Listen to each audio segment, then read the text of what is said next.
back to sixth extinction because अब नहीं तो कब. और in this video we are going to discuss some important questions of factorization of quadratic equations. So let's start.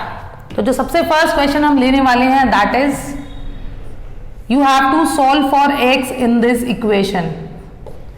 और equation हमें ऐसे given है. तो देखो बस इस क्वेश्चन में क्या ध्यान रखना है, इस क्वेश्चन में हमें ये ध्यान रखना है कि जो हमारी x की टर्म्स हैं वो एक साइड आ जाए. देन ये क्वेश्चन जो है वो बहुत इजी हो जाएगा आपके लिए. अदरवाइज थोड़ा लेंदी हो जाएगा बट सॉल्व तब भी होगा. उस क्वेश्चन में शायद आपको पेशेंस रखने की जरूरत हो जाए जिस टाइम आपको ऐसे क्वेश्चन करने हो, अगर आप इसको LHS नहीं लाओगे तो देखो अब हम क्या करेंगे, अब हम सिंपली LCM ले लेंगे और ये वैल्यू हमारी राइट हैंड साइड भी हम LCM ले रहे हैं. अब देखो इस क्वेश्चन से करने में हमें क्या आसानी होगी, इसको ओपन कर देंगे हम.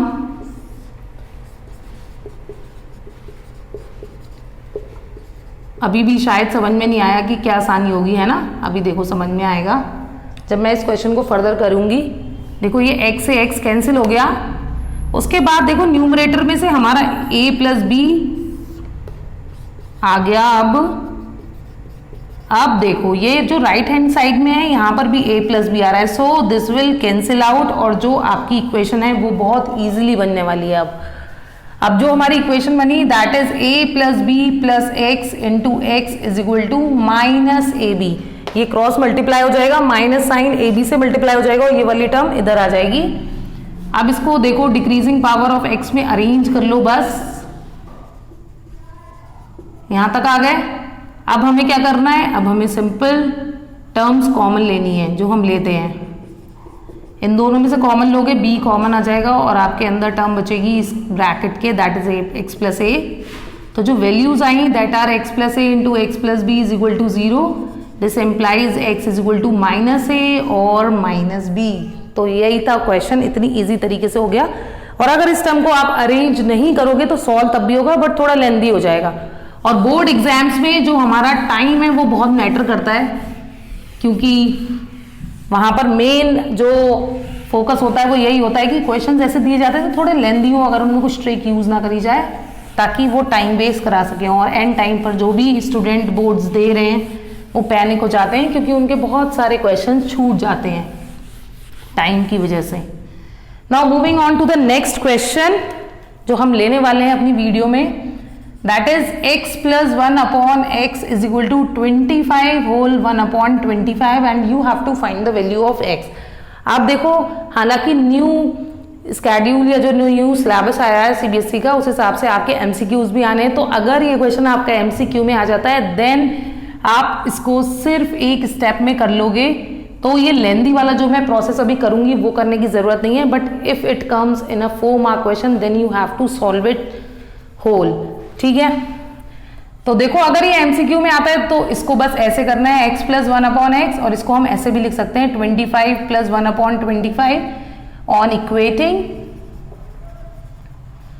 आपका आंसर आ जाएगा x is equal to 25. Yes it is as simple as that. बट अगर ये 4 मार्क क्वेश्चन है तो इतना सा करने पे आपको 4 मार्क्स नहीं मिलने वाले हैं. तब हमको कैसे सॉल्व करना पड़ेगा, तब हमको वैसे ही सॉल्व करना पड़ेगा जैसे कि अब हम करेंगे. तो यहाँ पर और लिख रही हूं मैं. Now solving further. देखो सबसे पहले LCM ले लिया आपने लेफ्ट हैंड साइड में और इसको हमने 25 होल 1 अपॉन 25 ही लिख दिया. ठीक. अब देखो ये जो मैंने यहाँ पर लिखा है ना 25 प्लस 1 अपॉन 25 वही हम इसमें फिर से करेंगे. तो देखो X square plus 1 is equal to 25 plus 1 upon 25 और यहाँ पर आ गया x. अब अगर ये चीज आपको समझ में नहीं आई हो तो इसमें समझने को कुछ नहीं है कि अगर हम किसी टर्म है जैसे 3 होल 2/3 है सपोज, तो इसको आप 3 प्लस 2/3 लिख सकते हो. ठीक है. तो ये चीज आपको ध्यान रखनी है बस और कुछ नहीं. तो ये यहां तक आ गया. उसके बाद कैसे करना है, उसके बाद देखो इसको अरेंज करेंगे अगर हम तो ये आ जाएगा X square minus 25x minus 1 upon 25x plus 1 is equal to 0. यहां तक क्लियर हो गया. अब देखो यहां पर एक चीज ध्यान रखनी है जो कि हमने अपनी पिछली रिकॉर्डेड वीडियो में पढ़ाई थी कि अगर x की जो टर्म है उसमें अगर टर्म्स रेसिप्रोकल हो तो क्या करना होता है, तो हमें इस 1 की जगह इन्हीं दोनों टर्म्स का प्रोडक्ट लगाना होता है। तो अगर पिछली वीडियो ध्यान से नहीं देखी है तो वहां जाके पहले इस चीज को देख लेना, वरना ये समझ में नहीं आएगी। तो जो हमारा 1 है इसको हम 25 इंटू 1/25 इज इक्वल टू 0 कर देंगे बस, ताकि ये इजीली फैक्टराइज हो पाए। आप देखो टेकिंग द कॉमन टर्म्स बस x माइनस 25 आ जाएगा, और इन दोनों टर्म्स में से 1/25 कॉमन ले लोगे तो ये हमारा फिर से x minus 25 is equal to 0, और तब ये क्वेश्चन जो है वो इजीली सॉल्व हो जाएगा।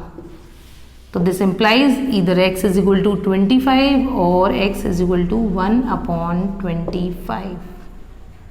क्लियर हो गया। अब देखो एक डाउट आया होगा माइंड में कि यहाँ पर तो मैम आपने बोला था कि ये केवल 25 आंसर आ रहा है, यहाँ पर हमारी 2 वैल्यूज आ रही है, मान लो वहां पर 1/25 आ जाए, तो इस क्वेश्चन में एक टर्म बस और करना है, x plus 1/x is equal to, जो हमने ऐसे में लिखी थी उसको ऐसे भी लिख सकते हैं, ठीक है। देन आपको जो आप आंसर कह रहे थे कि नहीं आया तो वो भी आ जाएगा। क्लियर हो गई बात। तो ये आपको देखना पड़ेगा कि कौन सा ऑप्शन में गिवन है वैल्यू, तभी आप उसको इजीली लगा पाओगे टिक। क्लियर हो गया second question. Now moving on to the third one.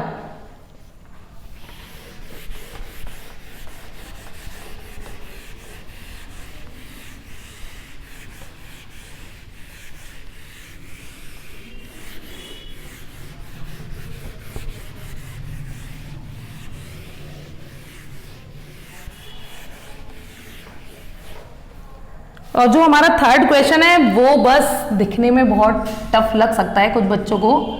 Solve for x करना है आपको, गिवन है x is equal to 1 minus 2/1 minus 2/2 minus x।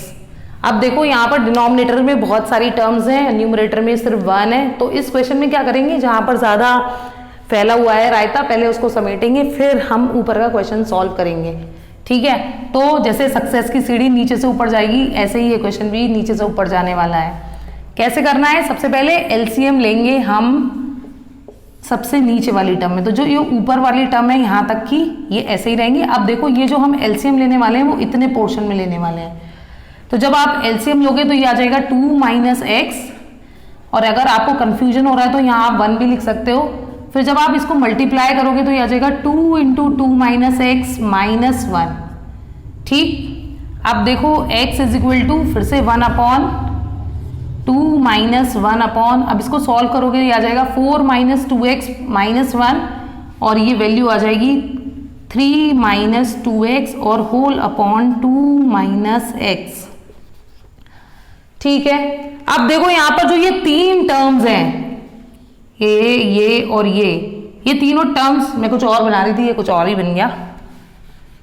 ये जो 3 टर्म्स है हमारी, ये तीनों डिवाइड में, तो आपको पता होगा जब a/b/c हो तो ये वाली टर्म ऊपर आ जाती है ना, तो ये ऊपर आ जाएगी अब, और जो हमारी इक्वेशन है वो हो जाएगी x is equal to 1/2 minus, और ये 2 माइनस एक्स यहाँ आ जाएगा, और नीचे हमारा बचेगा 3 माइनस 2x। देखो अब नीचे से चढ़ते चढ़ते हम काफी ऊपर आ गए हैं, और ये थोड़ा सिंपल होता हुआ दिख रहा है क्वेश्चन।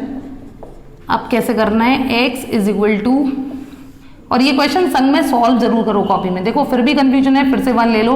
अब हम यहाँ पर पूरे में एलसीएम लेने वाले हैं, तो जब आप एलसीएम लोगे तो ये टर्म आ जाएगी 3 माइनस 2x, और ऊपर हमारा आ जाएगा 2 into 3 minus 2x minus 2 minus x, ठीक।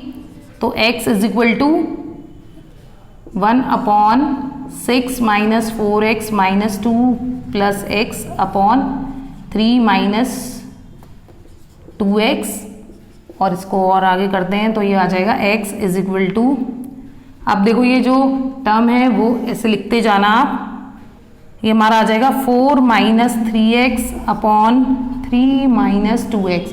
अब ये फिर से 3 टर्म्स आ रही हैं तो ये वाली फिर से न्यूमरेटर में पहुंच जाएगी, और जो हमारी x की वैल्यू है that comes out to be 3 minus 2x upon 4 minus 3x। अब क्रॉस मल्टीप्लाई कर दोगे आप तो 4x minus 3x square is equal to 3 minus 2x, ठीक है। तो ये इक्वेशन आ जाएगी 3x स्क्वायर और -6x plus 3 is equal to 0। देखो इस इक्वेशन में पूरे में से 3 कॉमन आ रहे हैं तो 3 कॉमन ले लो आप, तो ये आ जाएगा x square minus 2x plus 1 is equal to 0 और this is the term of x minus 1 whole square is equal to 0। अब इसको 0 रखोगे तो x इज इक्वल टू 1,1। अब देखो यहाँ पर एक डाउट और आएगा माइंड में कि यहाँ पर जब सेम रूट्स आ रहे थे तो इनको रिपीट करके लिखने की क्या जरूरत थी, हम केवल 1 भी तो लिख सकते थे। तो आप 1 लिख सकते थे, since it is a quadratic equation तो जो इसके नंबर ऑफ सोल्यूशन होंगे that will be 2, therefore you have to write these both the solutions. आप किसी एक को नहीं लिख सकते क्योंकि क्वाड्रेटिक इक्वेशन है तो 2 सोल्यूशन होने ही हैं, चाहे वो सेम ही क्यों ना हो, तो आप उनको इग्नोर नहीं कर सकते, you have to write it here. I hope you all enjoyed this and please solve these questions in your copy also so that you can get it completely. Till then, take care, bye bye.